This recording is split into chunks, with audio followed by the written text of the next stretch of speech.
సరేనండి. ఇప్పుడు స్వామి వివేకానందుడు ఉన్నాడండి. హి వాస్ ఎ గ్రేట్ ఫిలాసఫర్. ఆయన గురించి గొప్పగా చెప్తే ఎవరైనా వింటారు. ఇలాంటి రిలీజియస్ బిగెట్ గురించి గొప్పగా చెప్పడం అంటే మాకు నవ్వొస్తుంటుంది. అంటే మతవాది, మత ఉగ్రవాది గురించి గొప్పగా చెప్తూ ఆహ్, అంటే పీస్ గురించి మాట్లాడుతున్నారు కదా! ఈ క్రైస్తవులు. అది కొంచెం సర్ప్రైజ్ నాకు.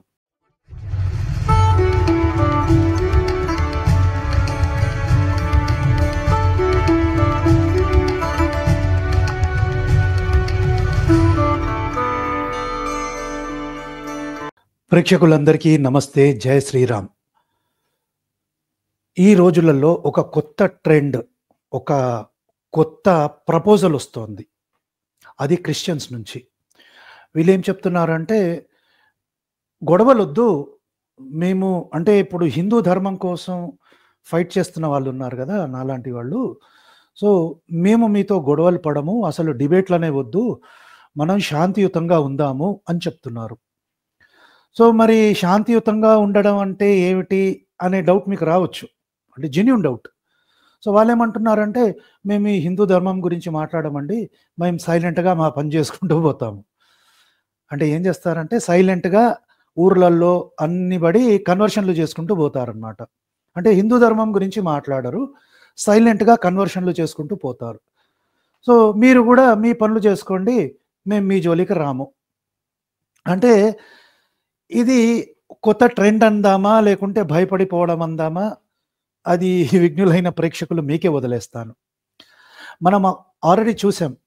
ప్రవీణ్ పగడాల మరణించిన తర్వాత ఈ పాస్టర్‌లంతా గూడా ఒక ట్రెండ్ ఏం జేశారంటే, ఈ యాక్సిడెంట్ ఏదైతే అయిందో, ఈ యాక్సిడెంట్‌ని హత్యగా చిత్రీకరించడానికి ఇప్పటికి నడుస్తుంది ఆ ప్లాను.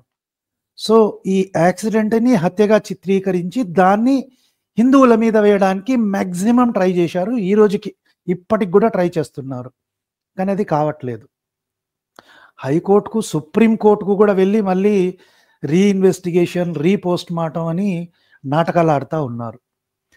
సో, సరే ప్రవీణ్ పగడాల ఏమన్నా గొప్ప లీడరా? ఈయన గొప్ప నాయకుడా? ఈయనేమన్నా పీస్ గురించి మాట్లాడాడా? లేదండి.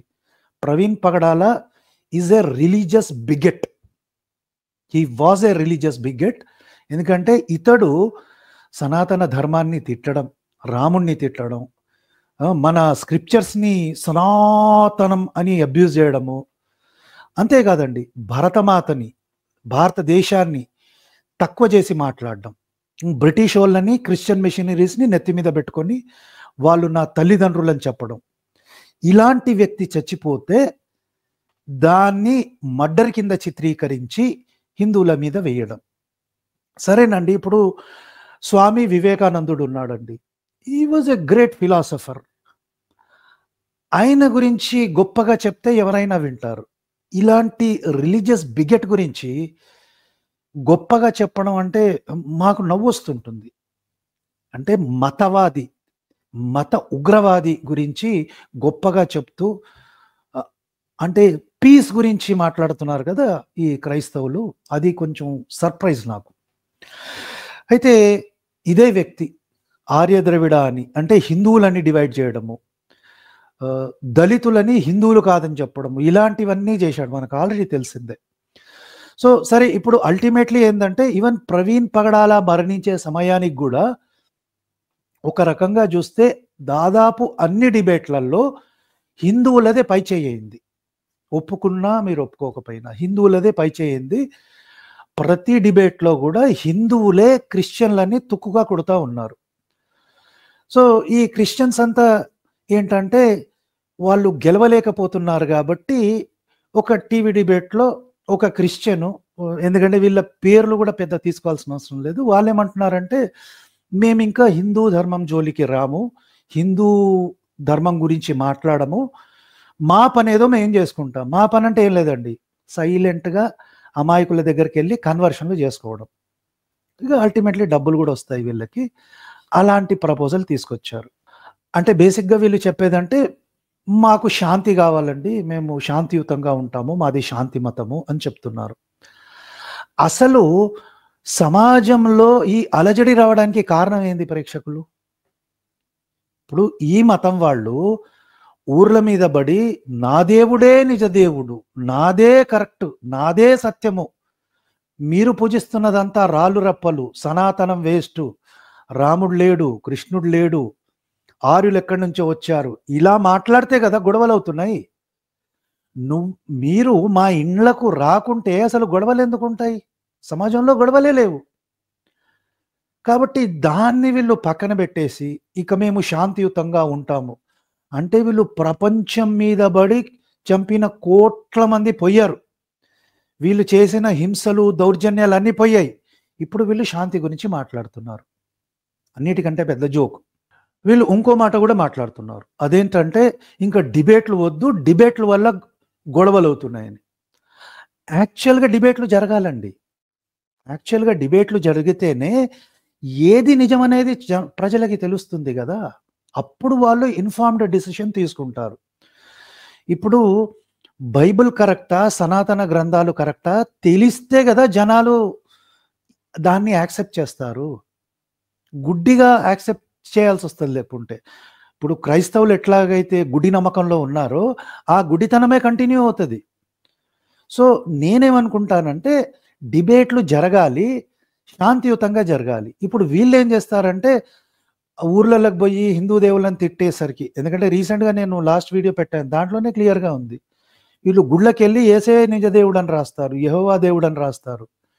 లేకుంటే ఒకడు తప్ప తాగి వచ్చి గుళ్ళకి పోయి హిందూ దేవుళ్ళని తిడతాడు. ఇప్పుడు దీనివల్ల శాంతి వస్తుందా? రాదు. శాంతి ఎప్పుడు వస్తుంది అంటే ఈ ఇద్దరు పార్టీలు, హిందువులు క్రిస్టియన్స్ కూర్చొని గ్రంథాలన్నీ పరిశీలించి ఎక్కడ నీతి ఉంది చూస్తే అప్పుడు కదా శాంతి వస్తుంది. ఇప్పుడు బైబిల్ తప్పని తేలిపోయింది అనుకోండి, ఎవడు బైబిల్ జోలికి పోడు, అందరు బయటికి వస్తారు, సనాతన ధర్మం ఏదైతే నిజమో దానిలోకి వెళ్తారు. డిబేటే జరగకుంటే ఏది కరెక్టో ఏది రాంగో ఎట్లా తెలుస్తుంది? సరే వీళ్ళు ఇంకో మాట చెప్తారు.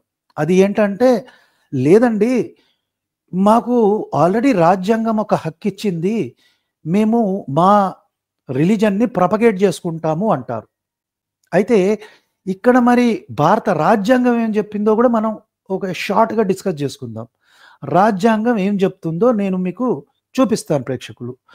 ఆర్టికల్ 25 ఆఫ్ ఇండియన్ కాన్స్టిట్యూషన్ ఏం చెప్తుందంటే you can practice your religion, you can propagate your religion. అంటే మీరు మీ మతాన్ని ఆచరించుకోవచ్చు, ప్రచారం కూడా చేసుకోవచ్చు. కానీ దీనికి లిటిగేషన్స్ ఉన్నాయి, దీనికి కొన్ని కండిషన్స్ ఉన్నాయి. అది ఏంటంటే public order, morality and health, ఈ కండిషన్స్ ఉన్నాయి. ఇప్పుడు పబ్లిక్ ఆర్డర్ అంటే ఏంటి అంటే నువ్వు బయటికి వచ్చి నువ్వు పూజిస్తున్నది రాళ్ళని రప్పలని, నువ్వు హిందూ ధర్మంలో ఉంటే మా ప్రకారం నరకానికి వెళ్తావంటే అది పబ్లిక్ ఆర్డర్ అవుతుందా? పబ్లిక్ ఆర్డర్ కాదు అది. రాజ్యాంగాన్ని నువ్వే తూట్లు పడుస్తున్నావు దాని అర్థం. ఇంకోటి మొరాలిటీ, నువ్వు మొరాలిటీని పాటించకుండా 100 నీతులు హిందువులకు చెప్తే లాభం ఏంటి? వేస్ట్ అది. సో ఈ కండిషన్స్ అనేవి ఆర్టికల్ 25లో ఉన్నాయి. కాబట్టి మీరు ప్రచారం చెయ్యండి, చేయొద్దని నేను చెప్పట్లా, ఎందుకంటే నేను కూడా హిందూ ధర్మాన్ని ప్రచారం చేస్తాను. కానీ దానికి గొడవలు సృష్టించాల్సిన అవసరం లేదు. ప్లస్ ఇంకోటి, ఇదే రాజ్యాంగంలో ఆర్టికల్ 19 ఉంది, ఏదైతే క్వశ్చన్ చేయమని చెప్తుందో. ఇప్పుడు ఒక క్రిస్టియన్ నా దగ్గరకు వచ్చి క్రిస్టియానిటీ గొప్పది అంటాడు, మా దేవుణ్ణి నమ్ముకుంటే నీ పాపాలన్నీ పోతాయి, నువ్వు స్వర్గానికి వెళ్తావు అంటే నేను అడుగుతాను, ఎందుకంటే ఆర్టికల్ 19 ప్రశ్నించమని చెప్తోంది. సో నేనేం అడుగుతాను, నీ మతం ఎలా నిజము, అది దైవ గ్రంథం ఎట్లా, నీవోడు ఎట్లా దేవుడు అని ఆర్టికల్ 19ని ఆధారం చేసుకొని నేను క్వశ్చన్లు అడుగుతాను. అప్పుడు నువ్వు నన్ను నా మతం గురించి అసలు నువ్వు ఎట్లా అడుగుతావు, గొడవలు అవుతాయి అని అంటే అసలు నువ్వు నా దగ్గరికి రావడమే తప్పు. అసలు నువ్వు నా దగ్గరికి రావడం తప్పు. సరే వచ్చిన అబ్యూస్ చేయడం తప్పు, పబ్లిక్ ఆర్డర్, మొరాలిటీని నువ్వు తప్పుతున్నావు. సరే దాన్ని పక్కన పెడితే ఇదే రాజ్యాంగం ప్రశ్నించమని కూడా చెప్తుంది కదా. మరి నేను ప్రశ్నిస్తే నువ్వెందుకు అఫెండ్ అవుతున్నావు? అంటే నీ దగ్గర నిజం లేదా? నీ దగ్గర నిజం లేకుంటే నా దగ్గరికి రాకు. ఇప్పుడు క్రైస్తవులకు నేనేం చెప్తానంటే నీ మతం గనక నిజమైతే నువ్వు దాని గురించి చెప్పి నిరూపించు. నువ్వు నిరూపించావనుకో నేను కూడా నీ మతాన్ని ఫాలో అవుతా. నా ధర్మాన్ని వదిలేస్తా, నీ మతాన్ని ఫాలో అవుతా. లేదు నీ మతానికి ఏ ఆధారం లేదనుకో, నువ్వు ప్రచారం చెయ్యకు. ఇంట్లో కూర్చో. నిజం నీ దగ్గర లేదు, ప్రచారం వద్దు. అప్పుడు ప్రశాంతంగా ఉంటుంది సమాజం. కానీ నువ్వు ప్రచారం చేస్తా అంటావు, మతం మారుస్తానంటావు, కానీ అడిగిన ప్రశ్నలకి జవాబు చెప్పు. ఇది రాజ్యాంగ విరుద్ధం అవుతుంది. దిస్ ఇస్ అగేన్స్ట్ భారత రాజ్యాంగం.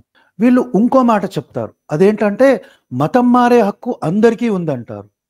ఉంది, ఎవరైనా ఇండివిజువల్గా మారొచ్చు. ఇప్పుడు నాకు ఇష్టమైతే నేను వేరే మతానికి వెళ్ళొచ్చు. కానీ మళ్ళీ ఇదే వీళ్ళు ఏమంటారు తెలుసండి, ఎవరైనా క్రైస్తవాన్ని వదిలేసి హిందూ ధర్మంలోకి వస్తే అట్లిట్లిడబోయాడు అని వీడే అంటాడు మళ్ళీ. అంటే వీడు బేసిక్గా ఏంటంటే ఈ క్రిస్టియన్స్, ఈ పాస్టర్లు అంతా కూడా క్రాక్ గాళ్ళండి. వాడు రూల్ ఏదైతే చెప్తాడో వాడే పాటించాడు దాన్ని. ఇప్పుడు ఒక హిందూ క్రిస్టియన్గా మారితే వీడికి ఏం ప్రాబ్లంలా, దాన్ని టెస్టిమోనియల్ ఇస్తారు, సాక్ష్యాలు ఇస్తారు. కానీ ఒక క్రిస్టియన్ హిందూ అయితే వీడికి అన్ని ప్రాబ్లమ్సే మళ్ళీ. సో ఈ డబుల్ స్టాండర్డ్స్ చూడండి ప్రేక్షకులు, ఈ డబుల్ స్టాండర్డే వద్దంటాను నేను. అందుకే నేనేమంటానంటే మనం డిబేట్ చేద్దాం. నీ గ్రంథం కరెక్టా, మా గ్రంథాలు కరెక్టా, డిబేట్ చేద్దాం, శాంతియుతంగా చేద్దాం. ఎప్పుడు కూడా నాలాంటి వాడు ఎవరైనా సువార్తను వస్తే అని దాన్ని తన్ను కొట్టు అని నేను చెప్పా.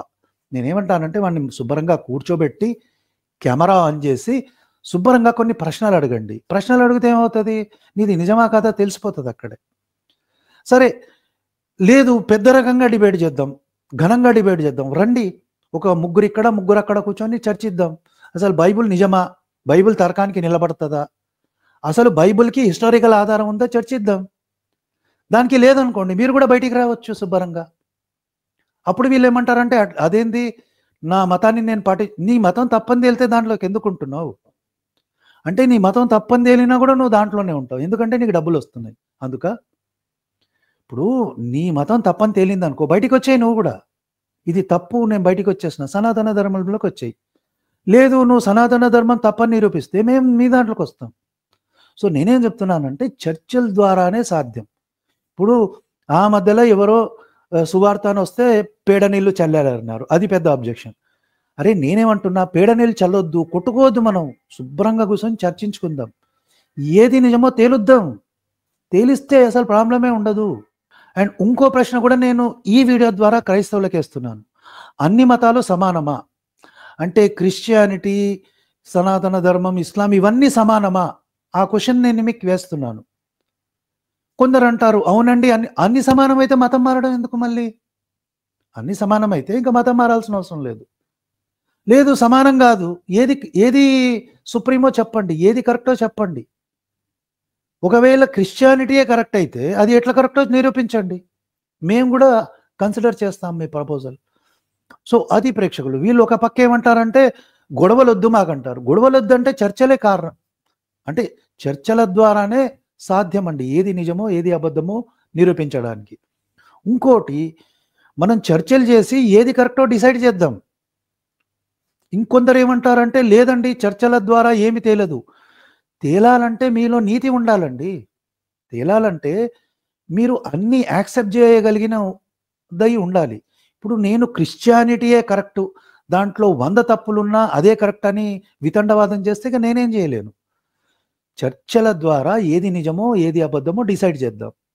ఇప్పుడు సనాతన ధర్మంలో ఏదైనా తప్పులు ఉన్నాయనుకోండి, తర్కబద్ధంగా దాన్ని నిరూపించండి. అదే తర్కాన్ని మనం బైబిల్కి కూడా అప్లై చేద్దాం. అది రాంగ్ అనుకోండి, దాన్ని వదిలేద్దాం. ఇప్పుడు క్రిస్టియానిటీ రాంగ్ అనుకోండి, మీరు దాన్ని వదిలేసి బయటికి వచ్చేయండి. సనాతన ధర్మం ఎట్లా కరెక్టో నేను చెప్తా. సో వీళ్ళు ఏమంటారంటే గొడవలు కావద్దు అంటారు. గొడవలు కావద్దు అంటే చర్చలే దీనికి బెస్ట్ అండి, బెస్ట్ చర్చలే. డిబేట్ల ద్వారా ఏది నిజమో మనం తేలుద్దాం. లేదు అసలు గొడవలు కావద్దు అంటారా, అసలు సువార్త అంటూ మా ఇండ్లకే రావద్దు, మీరు సువార్త అంటూ రానే రావద్దు. లేదు సువార్త చేస్తాము, మేము కన్వర్షన్లు చేస్తామంటే ఎట్లా నిజమో నిరూపించండి, మేము అడిగిన ప్రశ్నలకి జవాబు ఇవ్వండి. నాకు తెలిసి బైబిల్లోనే జవాబులు లేవు. సో జవాబు లేని గ్రంథాన్ని పట్టుకొచ్చి మాదే కరెక్ట్ అంటే ఎవడు ఒప్పుకోడు. సో సమాజంలో మనమందరం ప్రశాంతంగా ఉండాలంటే ఒకటే దీనికి సొల్యూషన్, చర్చించి ఏది నిజమో తేలుద్దాం.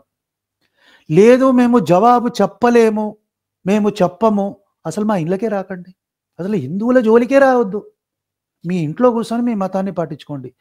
ప్రపగేషన్ అనేది తీసేయండి, ఇంకా ప్రపగేషన్ అనేది చెయ్యొద్దు.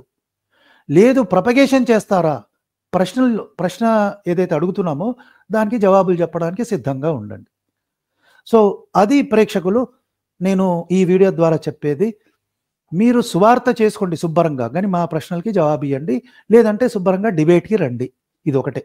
సో ప్రేక్షకులు దీని గురించి ఏమనుకుంటున్నారు, నేను చెప్పిన విషయాల గురించి కామెంట్ రూపంలో ఖచ్చితంగా తెలియజేయండి. ఈ వీడియో మీకు నచ్చితే లైక్ చేయండి, 10 మందికి షేర్ చేయండి. మరో మంచి వీడియోతో మీ ముందుకు వస్తాను. జై శ్రీరామ్.